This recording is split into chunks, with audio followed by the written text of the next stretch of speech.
Okay, thank you very much for being here. I'm going to talk in English, but my English is very simple, so even, most of the Italian, they can perfectly understand me. I want to say that the Italian, maybe they can understand better than the English. But anyway, actually, as told, we have been working together since 10 years, so we are an interaction design studio. We have been founded in 2004. And our name is ... that actually already inside in the name, there's a little bit part of our methods. ... of course, is what usually in literature is called the three dots that we are at the end of the sentences. And usually that means that something happened after. So that is something that we put at the end of every our project. That means that the users is the one who they finish our design process. It's not finished as soon as we finish to design it, but it's finished when the people, they start interacting with it. So this already is part of our work, of our methods. These are the photos of the four founders, I'm one of the four. And actually it's quite interesting, not of course our faces, but more our background. Which is another important part of our studio. We are 2 women and 2 men, which is already something important from my point of view. So different point of view from different gender. And actually even we have different background. We are 2 architects, 1 designer, which is an exhibition designer, and then me, which I'm a philosopher. I study philosophy, but I have been using computers since when I was really young. I started using computer when I was 6 because my mother, she removed the game reader from my computer while I was not studying, and I learned coding by myself, gaming. So I have to say thanks to my mother because he gave me the possibility to have the work, to do the work that I'm doing right now. Actually, we started working together before, when we were students, and we was used to organize dance party that at that time was called rave party, more than dance party. And so we started working together and taking care all of the part of the project, all of the part of the event, from the organization to the exhibition to the managing of the actors and artists that was involved into this kind of party. We have been organizing also events, like happening, 1 week happening, 24 hours a day.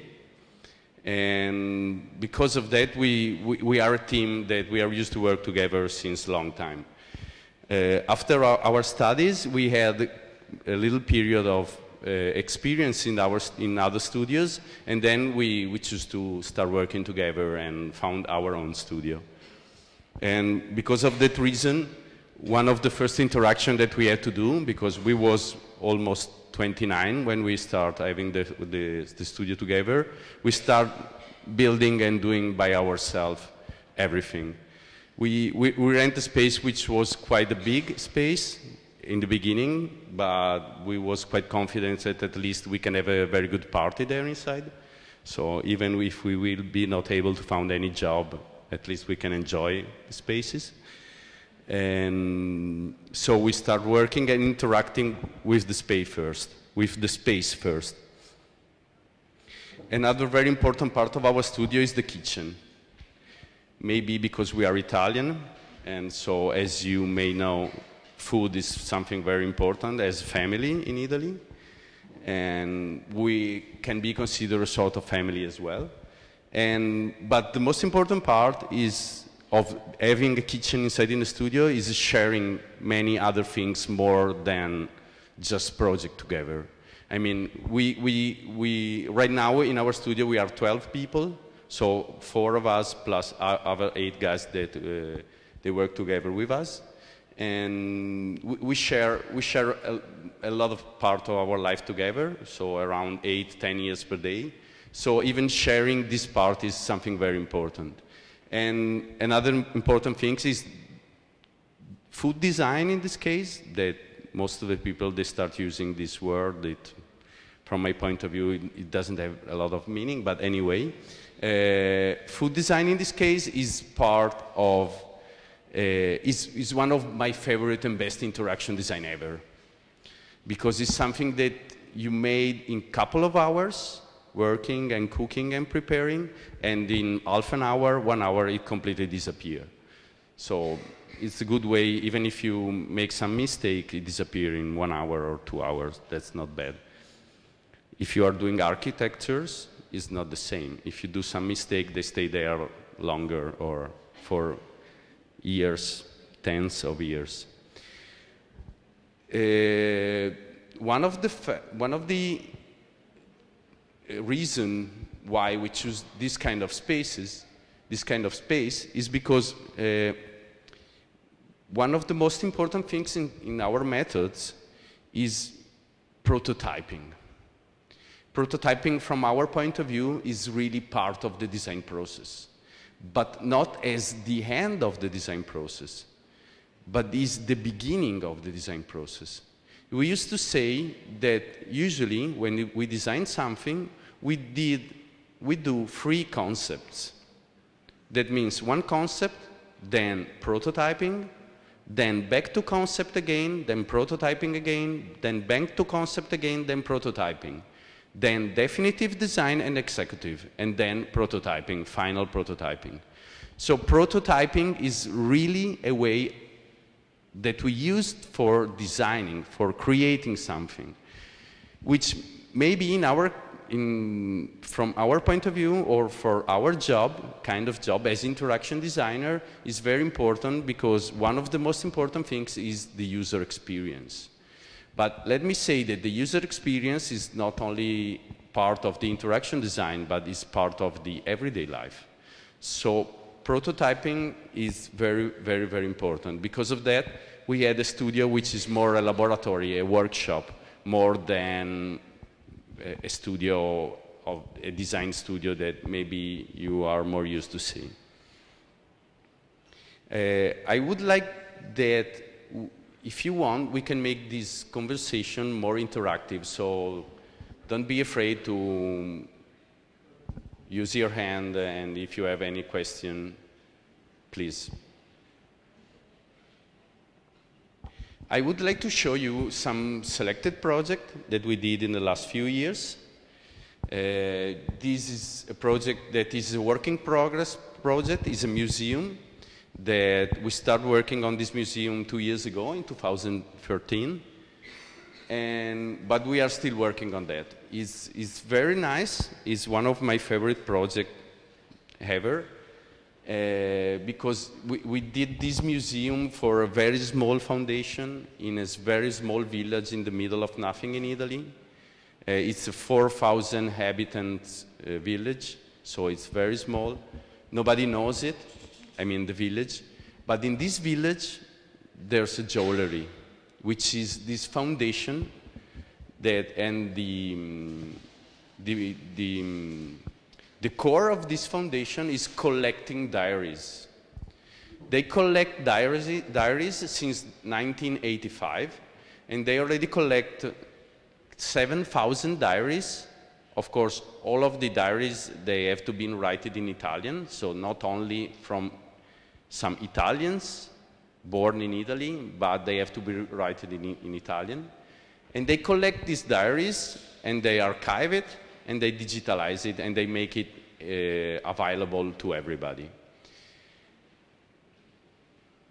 It's wonderful. They call us to be in part of this competition. They invite us.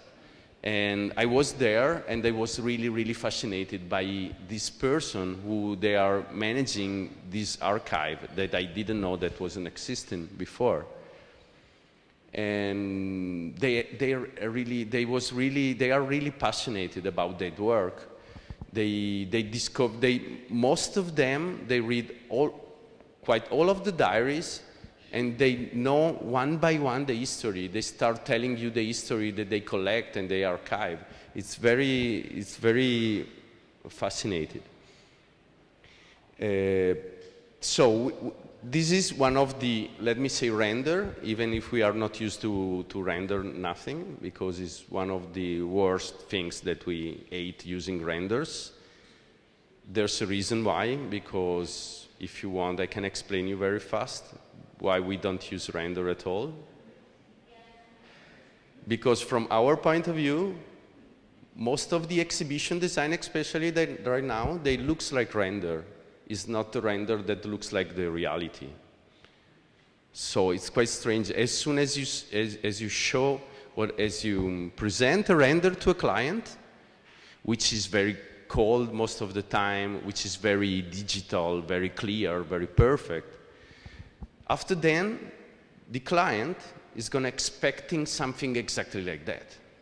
So you have to force yourself, you have to force the reality to be more, to looks like more digital, to looks like more precise. So because of that reason, we avoid using renders. Because the reality is something that is not perfect. It's something that is, most of the time, is not cold. So because of that, we avoid using, this is a Photoshop, and that's it. We use, most of the time, we use just Photoshop.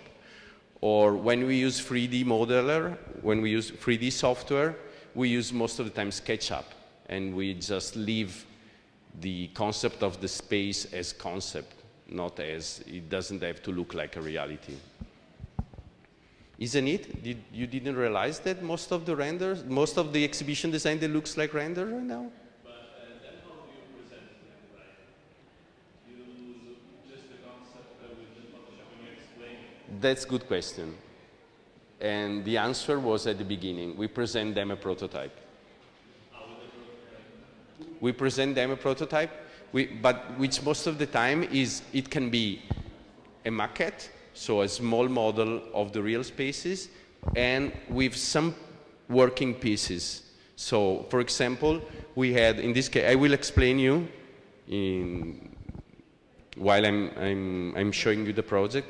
We had a mock-up, a little maquette of the spaces, plus we have a mock-up of some pieces. So we prefer to present them a prototype more than a render. Or we use SketchUp to present them how the space it will be, but it's a sketch, it's not a render. And we use a lot of Photoshop. Actually, we start working on this museum, and our basic ideas was actually two.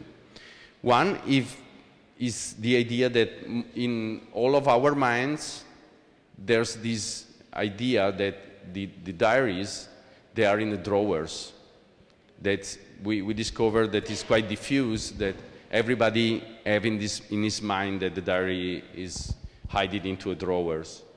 And another idea was that we read a book made by a writer that was talking about the archive, the foundation, and he had a very wonderful image of the archive that he said that during the night, the diaries, they move from the archive, from the shelf, and they start talking each other. So because the archive is collected in alphabet, so maybe it happens that one fascist is next to a communist, so they want to move away and they want to go far away from their position. Or, for example, two lovers, they want to meet each other, so the diaries, they start moving. Because of that, as a metaphor, when nobody is in the museum, there's these sheets that they fly around. And every drawer who has a light on it, there's a diary in every drawer. So as soon as you open a diaries, there's a little animation, and inside in the diaries, there's an actor who is reading part of the diary selected by the scientist of the foundation, and you can see into the monitor directly the pages of the diaries. And after then, there's an abstract. What is quite interesting when you work for a foundation or for such kind of clients, they don't have a lot of money. And because of that reason, we mostly have two kind of clients, which some of them, they are really commercial, and some other of them, they are really cultural, like this one. There's two main differences, which one is that this kind of foundation, they don't have money at all, but they have a lot of contents. From the other hand, the commercial clients, they have not a lot of money, not anymore, but not anymore since when we start working, so don't worry. It's like that since a long time. But they don't have content at all. So what we did is, what we do most of the time, we use the money from the commercial client to experiment, and then we use the experimentation done for commercial client in this kind of cultural situation. As I told you, we did a lot of research about this museum, even if it's very simple, because we select technology which costs few euros. There's 35 computers behind this shelf that makes the drawers working. But every one of these computers is a small Raspberry Pi that you will see later on that is cost 25 euro.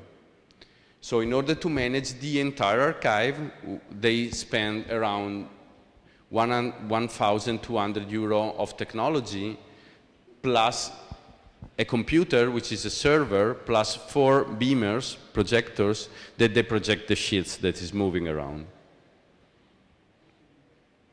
As you see, some of the drawers has the original diaries inside.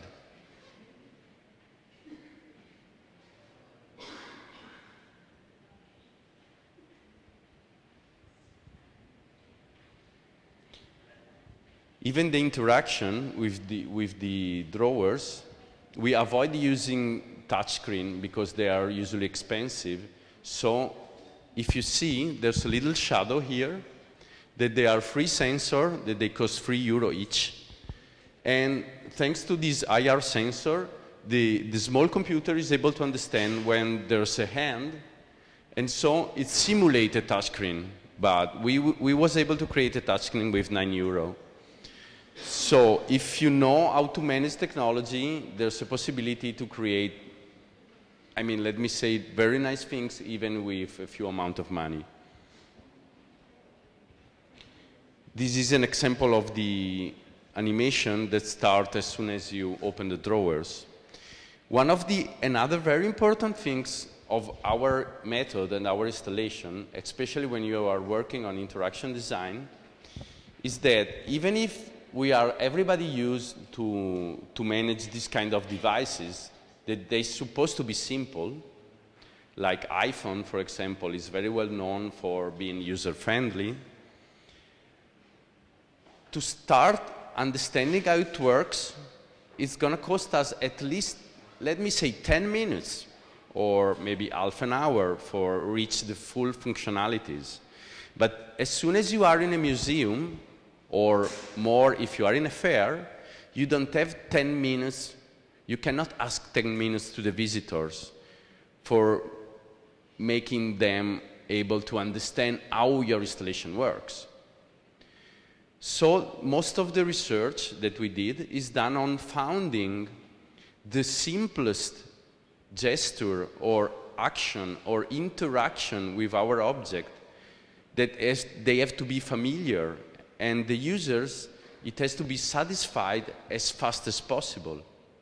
So imagine that if there's a drawers and the drawers has a light on it, if we ask to the visitors to just open the drawers, is a very familiar gesture that everybody in our houses, we do every day, a lot of times.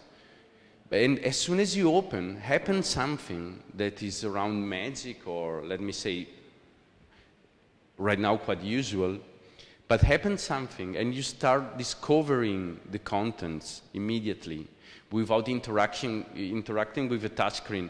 That, of course, is quite easy. We can just use a touchscreen instead of a drawers. but it's something very cold. Most of the time technology is, one of the aspects of the technology is that it's quite cold. But as soon as you use something which you are familiar that is not cold, or if you use material like in this case is wood, which is not cold at all, you make an interaction which is more easy and makes you able to discover the content in a more familiar way. This was part of the setup. As I told you in our studio, especially right now, we have different backgrounds. There's two informatic engineers that they are working with us every day. There's two interaction designers. There's me that I don't understand. Two architects, two designers, one product designers. And we really work together.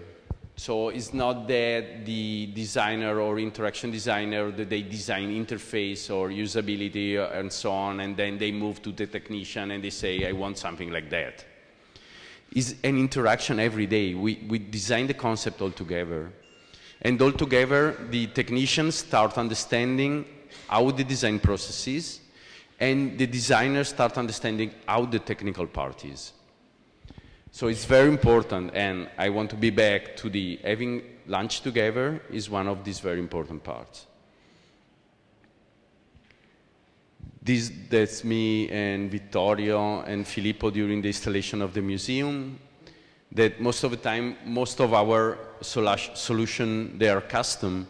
So we have to manage even the installation, the physical installation of the object.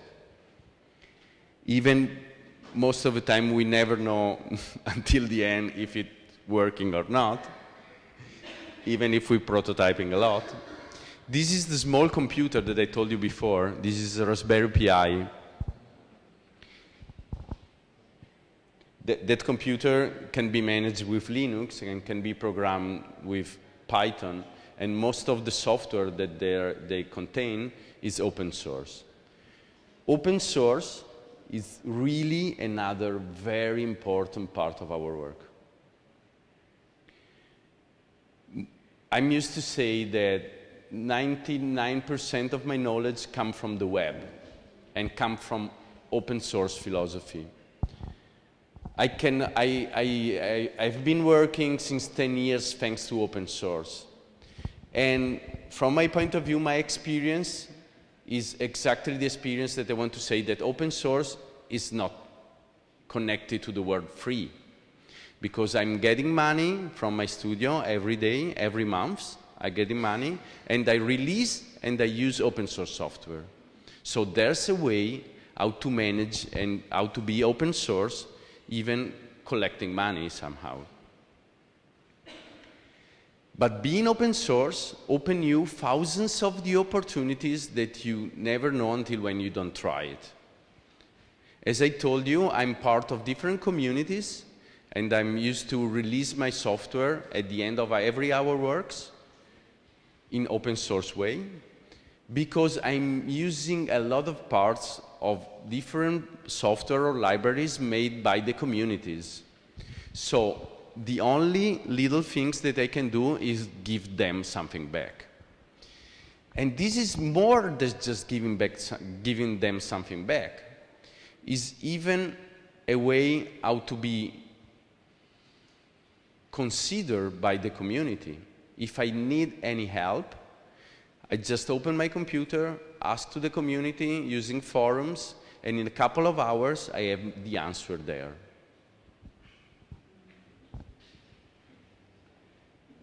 This is another installation that we did last year for the same museum. And this installation is quite different from the other that we see. The other that we see is talking about the entire archive. So there's 35 history that they can manage, and they can change the content related to maybe some experience that they want to give to their visitors. So they can change thanks to a CMS. They can select diaries from the Second World War, for example, or diaries from lovers, or history of the archive in general.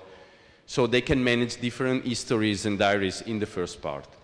This second part is done for telling a story of one particular diaries, which is one of the most important, that was founded in 2000, not a lot of years ago, around 2000, and it was kept to the foundation from a son of this man that you see there, and this son, this person, he gave as a present to his father a typewriter, but he wasn't able to write, so he started learning somehow.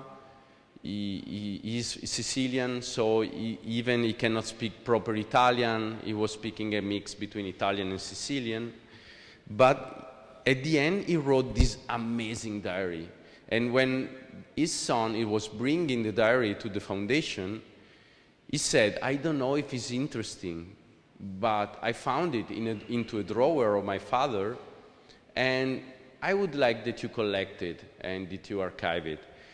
And this right now is a book. It was published by an Italian labels, and they really want to have this experience, especially for this diary. And actually, because of the reason that I told you before, we select to use a typewriter right on a table. The experience is that as soon as nobody is inside, when the room is empty, you can see just the sheets of the typewriter, which are digital, coming out from the typewriter automatically, and you hear the sound of the type like click, click, click. Very slow, because he was writing very slow. And again, the interaction has to be very simple. So as soon as you are enough next to the desk, it starts the interaction. And you start hearing the voice of an actor, of course, a Sicilian actor, that it was reading the first part of the diary. And after then, you have 8 keywords that you can press on it, that actually is not pressed because the interaction is made with a Kinect. So there's a Kinect on the top, on the roof, that is reading on the table and is detecting the interaction. And you even start hearing some history, get it from the diary itself.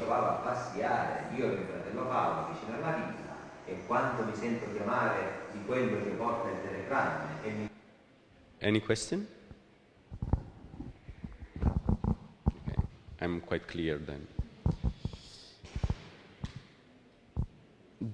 This is another work which is completely almost the opposite of the work that we see before. As I told you, we work for commercial client and cultural, let me say, institution. But still, you can find very nice things and you can find satisfaction even doing this kind of work. Of course, in this case, you have a lot of possibility to experiment, and it was quite interesting, this kind of project, because the client, they do they are a company that made system integration. That means that most of the time they do software, but they don't do software as you can imagine as Photoshop or so on. They do database, they do managing software. They do part of the software that you don't used to see. They don't do interface, but they do all of the part of software that happens behind in order to manage interfaces, in order to manage services. And it was quite nice because they call us and they say us, we want a showroom. And we are quite used to do showroom, and we say, okay, which kind of product do we want to show? And they, oh, okay, we do software.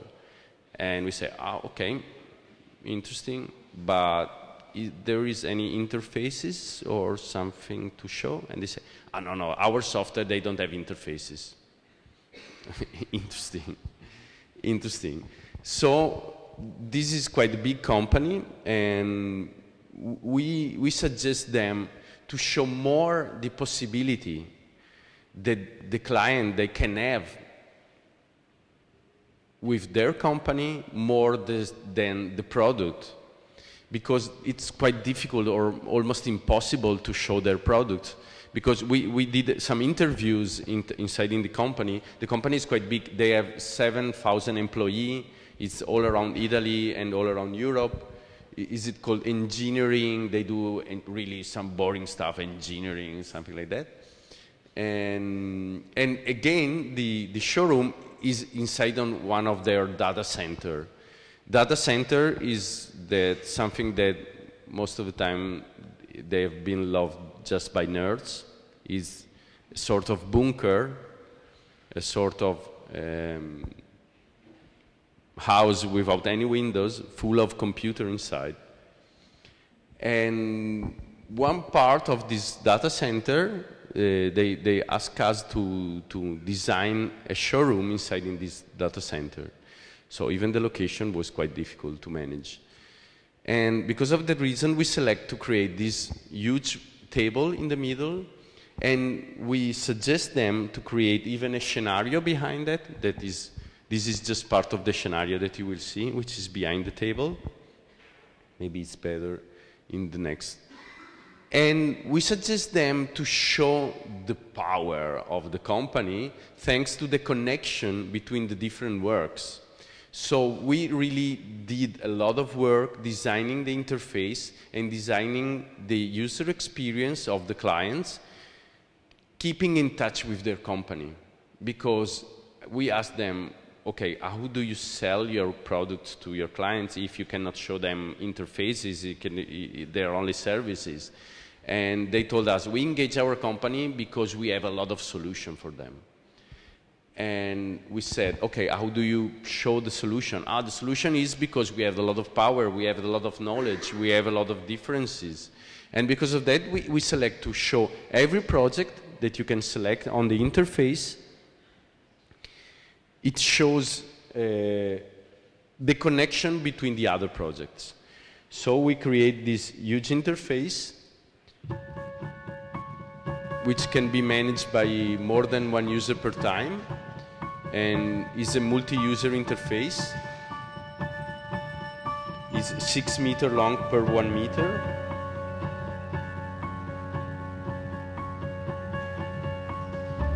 And you can share project, you can, show the potential of the company more than just the product itself.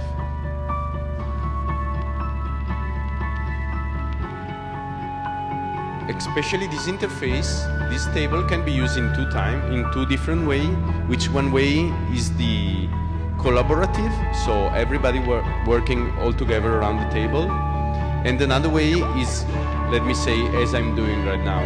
So, as you said, as you remember maybe from the photos that I showed you before, there's a little audience places where all of the people, they can stay, and the interface can be used just one person, and all of the slides that appear on this 180 degrees projection that you will see behind with the mountains. We even design the space. This is the coffee break room. This is the entrance. And there's also a little kitchen, but I don't have the photos of it. Okay. This is another project that we did that I will go quite fast over it, but it's quite interesting, especially the beginning.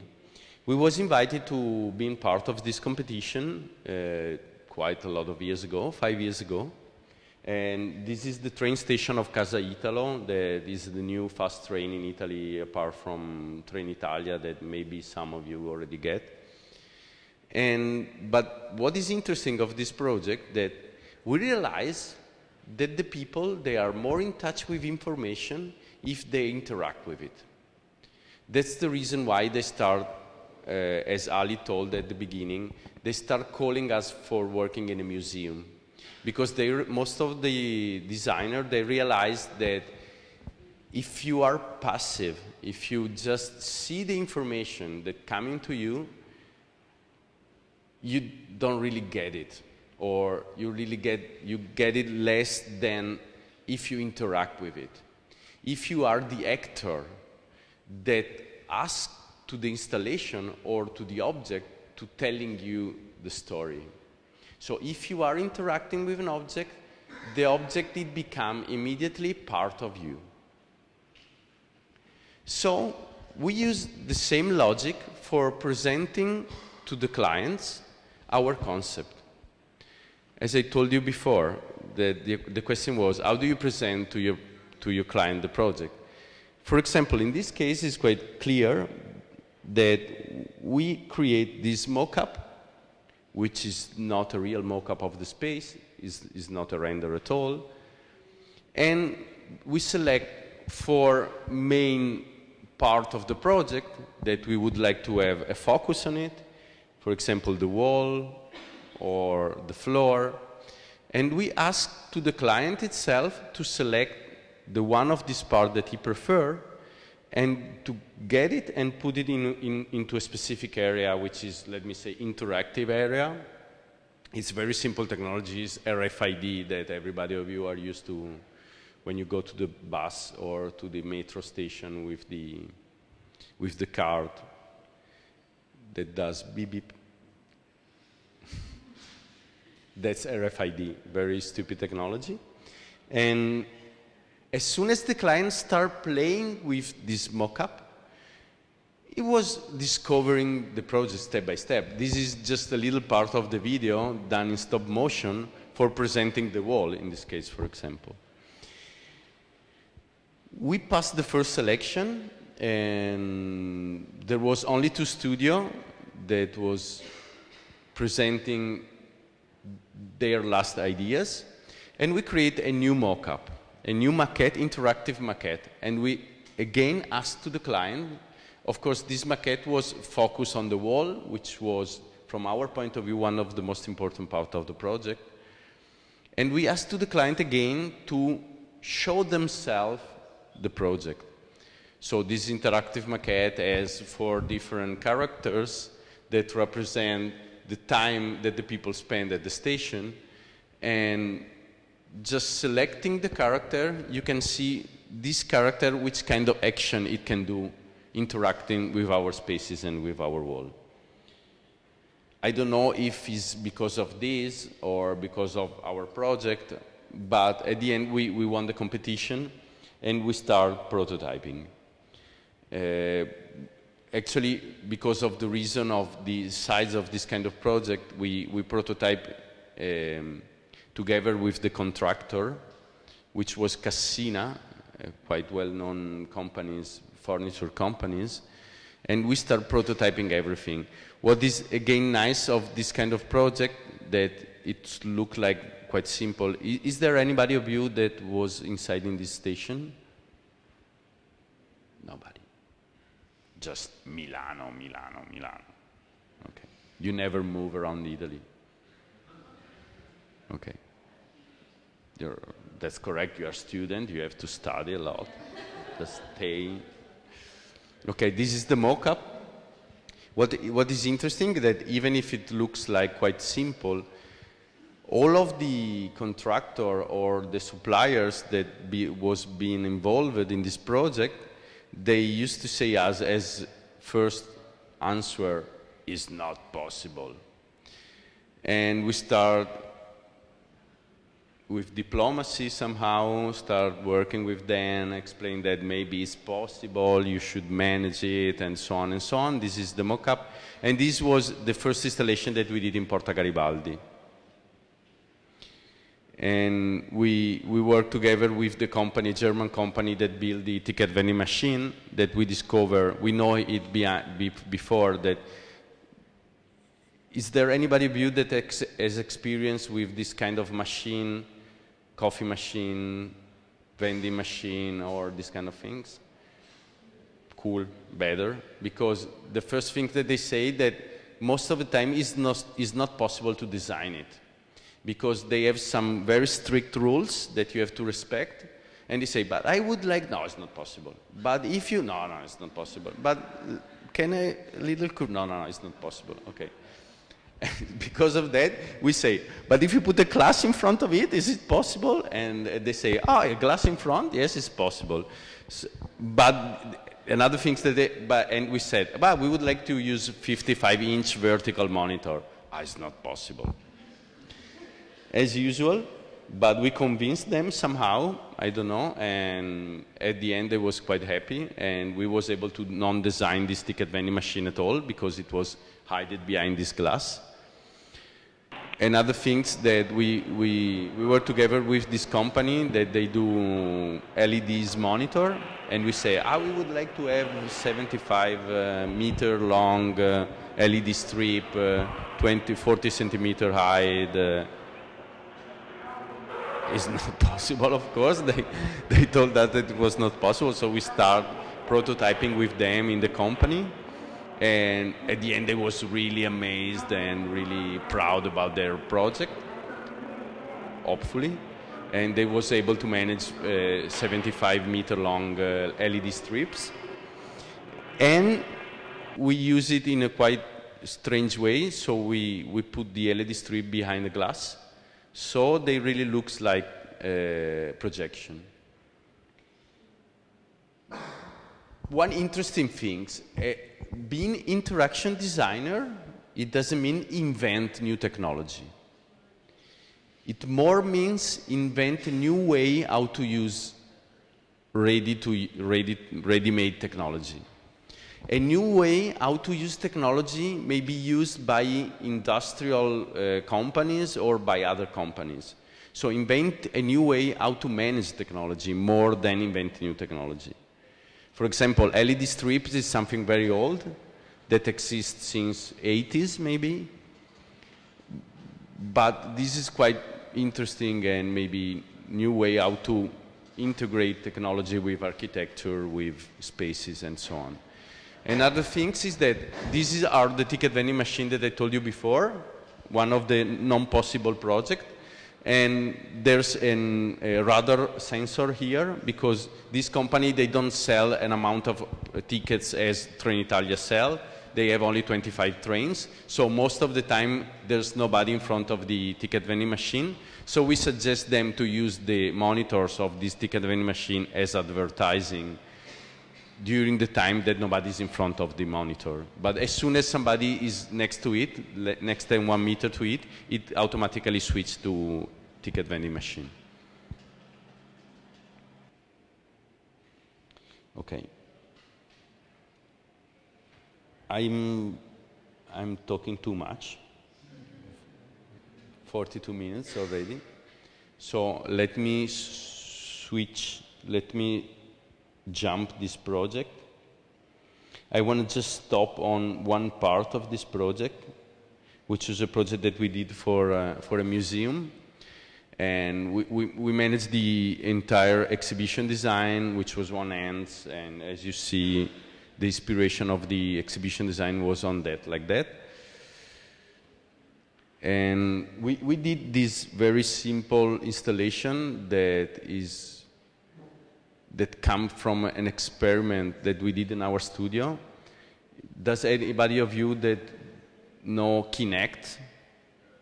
Do you experiment with that? Is that device that you use for interacting with games made by Microsoft?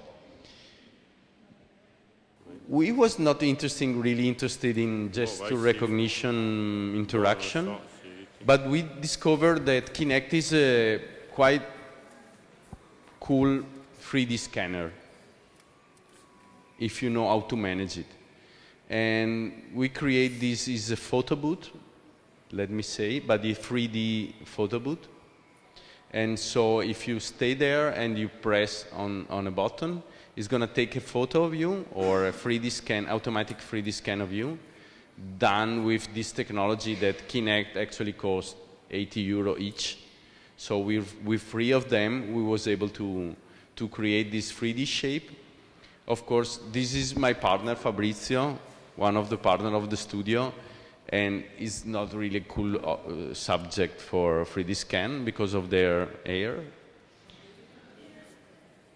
But as you see, this is the cloud of points generated by the Kinect. And we generate even a ticket with a QR code, and the visitors, they was able to download their 3D model, their mesh.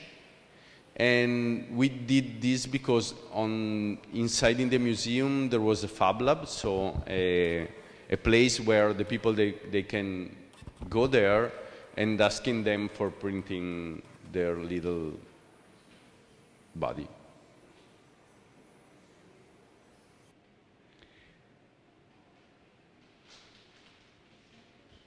This is an installation that we did for Inter football team here in Milano, and they ask us, they move the place where they usually have their trophies, and they ask us to create something for presenting their trophies more than just the trophy itself. So we suggest them to create this table that is and all of the content of the trophy are inside in this table. It's an interactive table, of course, but again, the first interaction, as you see, is just the presence of the person next to it. And you are, they're not the information that come into you, but you have to go and finding the information that you are interested in. So it's again something physical that you have to do in order to found or get the information. And it's multi-touch, but this is not very interesting. Even if 5 years ago it was not so easy, manage an installation like this one, especially because it's not square, it's round table. And this is the first prototype that we did, maybe the second one. And again, this is the second prototype that we did in order to understand how to manage the technologies. There's 2 projectors there inside that project the surface that you see. And this is the final installation.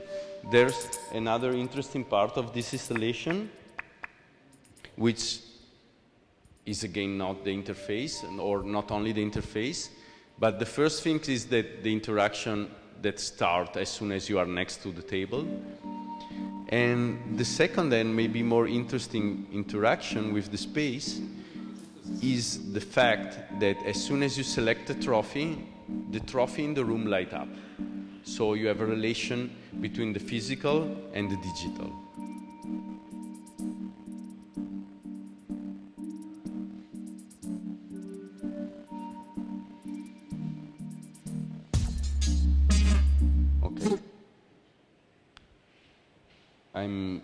This is the last project that I want to show.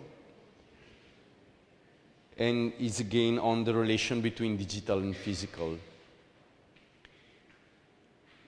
For the same companies, the one that we designed the station, they asked us to design a stand for a fair on train in Berlin a couple of years ago. And we suggest them to create this interface that are touchscreen, but the touchscreen, they move itself, and they can be moved by the users. So you have these monitors that if nobody is touching it for a couple of seconds, they automatically move, and they do a sort of scan of the sketch of the train that is behind. And as soon as somebody is touching it, it can move the interface looking for information which are hidden in the sketch, and it can interact with the information. Again, here, one of the first things that the client told us is that why I have to move myself if the information, they can come to me. And they say, this happens every day when you are in your desk. with internet and the monitor and the computer in front of you. But you are not in your desk here, you are in a fair. You have to manage and to engage the people. Most of the time they don't have time. So you have to find a way how to be physical, to create something that happens in the space just more on a digital interface. And that's the result.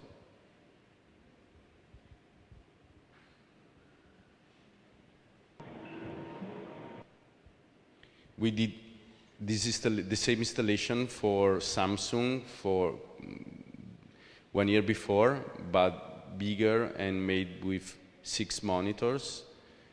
And it was a presentation of Samsung Young Design Awards.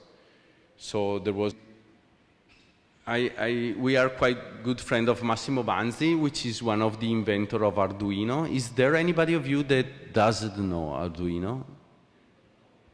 So everybody knows Arduino. That's cool. And he invited me to visit the first Fab Lab in Italy, which was in an exhibition in Turin 5 years ago. And I'm used to interact with communities since a long time as a coder. And communities in software, they exist since, let me say, 50 years. They start existing in Silicon Valley in the 60s, and they grow a lot, of course, with internet and so on. As member of different communities, I'm used to meet the other guys once a year, more or less. We meet together once a year. We organize festival in order to be in touch in a physical way. And I discovered that there's another model, another community, that they stay together every day, working together in a space. And the space they were used to work together, they are Fab Labs.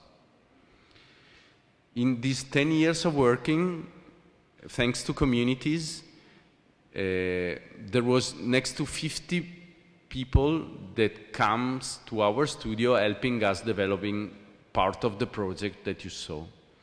So we are not only used to share our knowledge, to share our codes and our projects, but we used to share our works as well. And we found the best person that I ever found in my life and that I ever met in my life. I met because I invite them, thanks to communities, working together with us.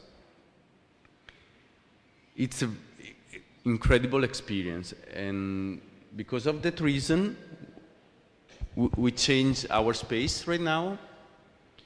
Because of economical reason, we don't open a Fab Lab because we are rich, but we open a Fab Lab because we think that it's very cool. So we don't rent another space, but we just modify a little bit our space. We move and we compress the design studio just on one side of the studio. And this big room of the studio is right now the Fab Lab. So we have 3D printers, CNC machine, a big milling machine, two laser cutter, we have vinyl cutter, we have the kitchen still, of course. And we share right now not only our knowledge with communities, but we share also our space and part of our life with all of the people that they want to join us. So, of course, this experience is called Open Dot, because it's ... that is going to be open. And I kindly invite you to come and visit us as soon as you want. This is some photos of the space. This is, let me say, the dirty part, which is divided from the other part, where the 3D printers and the laser cutter, they really ate dust, so we try to avoid dust passing over, but we are loser. And this is the electronics laboratory. This is one of the laser cutter.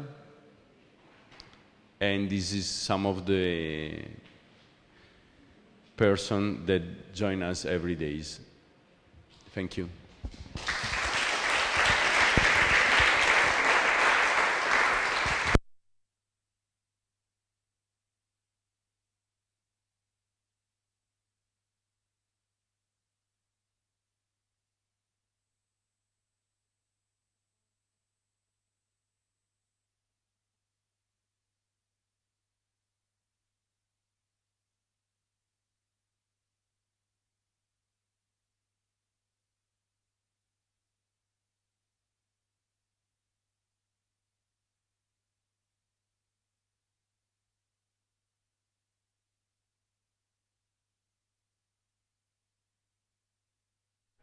Pronto? Pronto? Pronto? Pronto?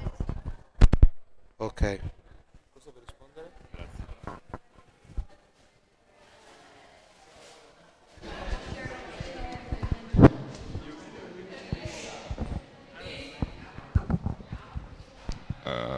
Hello. How do this kind of work, I mean your work, interaction design, is seen for objects and furniture, I mean in the domestic space? Because I think it's very different. You work a lot for companies and events, it's entertainment, but in the everyday life, do you think that people get a little bit bored of these kind of technologies after a few times?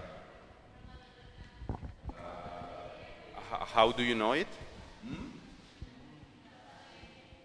Sorry? How do you know it? I mean, why you are so sure that the people, they've been bored by this kind of experience? I don't know. Actually, it's a question. But okay. I think that personally I would be, I don't know. Do you have this one? It's not working. Of course. Okay. So, are you using it at home? Yes, I am. But okay. yeah, but out of this. No, I'm joking. Really, I'm joking. really. For example, I'm thinking about work. I'm joking. You're right. Of course, all of the projects that I show you, they are done for exhibition and they are done for clients in commercial spaces, showrooms, and so on. Of course, the engagement, as I told you at the beginning, has to be very fast. So the game part and, let me say, the boring part exists because we should be, most of the time, very fast. So the information has to pass over in few seconds. Of course, if you have this kind of experience in your house, in a few seconds the information passes, and in a few minutes you will be bored, of course. You are right in this from this point of view.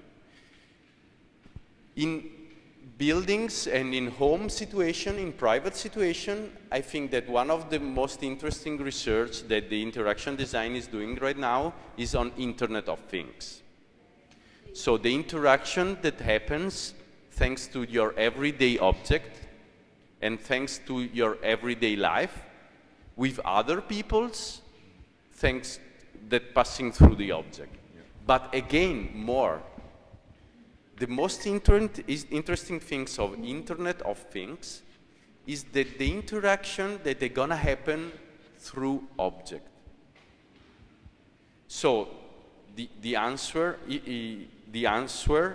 is that I didn't see yet a lot of very interesting things on Internet of Things that I don't think it is gonna be your fridge that is gonna tell you, hey, come on, the tomato is over, which I don't want any more notification on my mobile phone because I'm gonna throw it away other way.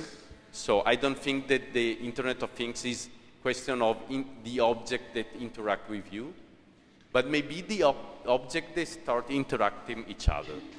I'm gonna tell you an example.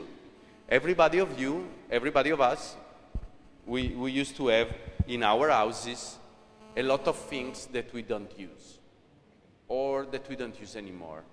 For example, pharmacy, the chemistry. Maybe we bought it a couple of months ago because we was sick, and there's still a lot of pills therein that maybe we will not use anymore, and they will expire. If I would love to have a box, an Internet of Things box, that tell to my neighbors that I'm not using anymore that pills, that they're gonna expire in 15 days. So if anybody else needs it, it's advised by the boxes, not anymore by me. So this is just an example. I think that in private situation, the evolution of interaction design, it will be more in that direction, more in this direction, of course, that you see right now. So it's a good question.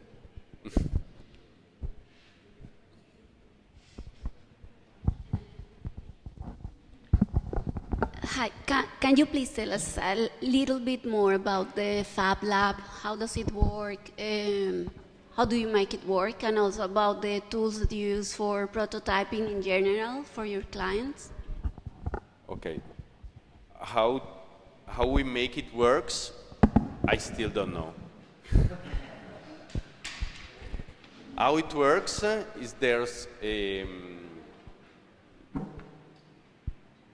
card that you have to buy for being part of the Fab Lab that is cost €20 per year, so not a lot. And with this card, you are free to come in. For right now, we would like to open it 24 hours a day, 7 days per week, but we are not yet able to manage it. So right now, we opened it in September, at the end of September last year, so a few months. And we are experimenting still quite a lot of different configuration. And with this card, you're allowed to come in all of the afternoon, so from 2 p.m. until 10 p.m., 8 p.m. And there's machine there, and there's no money. I mean, you cannot use euro there inside, but we have our own coins that is called dots, of course. And we just create our own money. For the main reason why we create this our own money is that you, of course, can buy dots, converting euro to dots, but you, as part of the community, you can help the Fab Lab, you can help the project developed by the Fab Lab, you can clean machines inside in the Fab Lab, and being paid by dots. So, and the dots, you can use the dots for doing your own work using the machines. Every machine has a cost per time, cost per minutes, or cost per hours, depending on different kind of machine. We have a couple of 3D printers, resin and normal MLD. I never remember the technology. The one that the most diffuse one with the wire that passing over. We have 2 laser cutter. Yes, that. One of them, we use it most for acrylic and wood, and another one we use for producing PCB, that are electronic components that you can do by yourself. So you can design your PCB, and you can solder the electronic components to create your own PCB. That is the part of hardware that is normally inside in all of the devices, where all of the components are on. Plus, there is a small drilling machine, which is a machine with a driller that, all of these machines, they are CNC, of course, controlled by a computer. And you can cut, and we have a huge one that you see is 2.5 meters per 1.5 meters, and you can cut and engrave and do whatever you want. Once per week, normally on Tuesday, if I'm not wrong, every night from 7 p.m. to 10 p.m., we do courses for our associate in order to make them able to use the machine by themselves. So the scope of the Fab Lab, which is completely different from a service, is that you have to be able to use the machine by yourself. So as soon as you are partner of the Fab Lab, you receive this RFID card. You will be able to reserve the machine on a calendar on the website. So you can come, you can bring your own material. There's few material there at the Fab Lab that you can buy, but again, the scope of the Fab Lab is not selling material, but sharing technologies.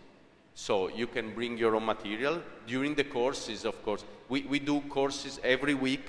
There's courses on different machines. So one week we do courses on 3D printers, another week we do courses on laser cutter, another week we do courses on drilling machine, another week we do courses on a vinyl cutter, and so on. And you can bring your own material. During the courses, we explain you which kind of material can be worked or can be managed by the machine, and then you can do almost everything. Almost. You're welcome. Is it clear enough? Yes. Thank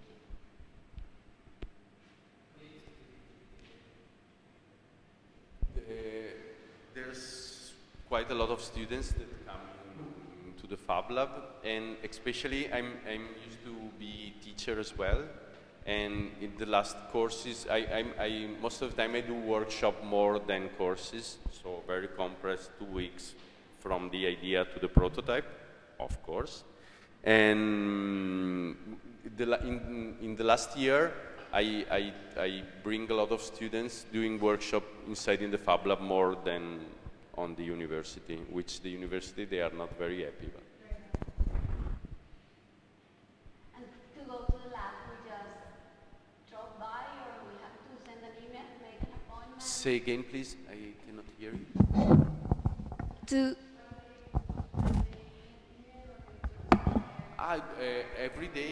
Every day from, I mean, we try to open it 24 hours a day, as I told you before.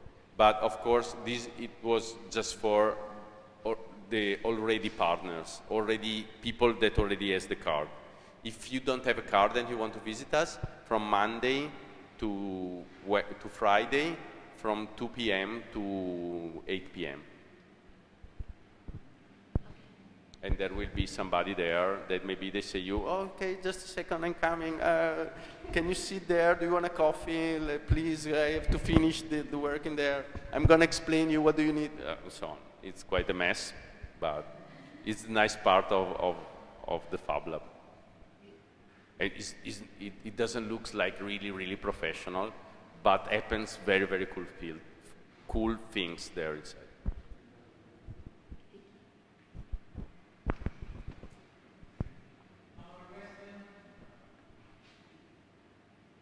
Beer.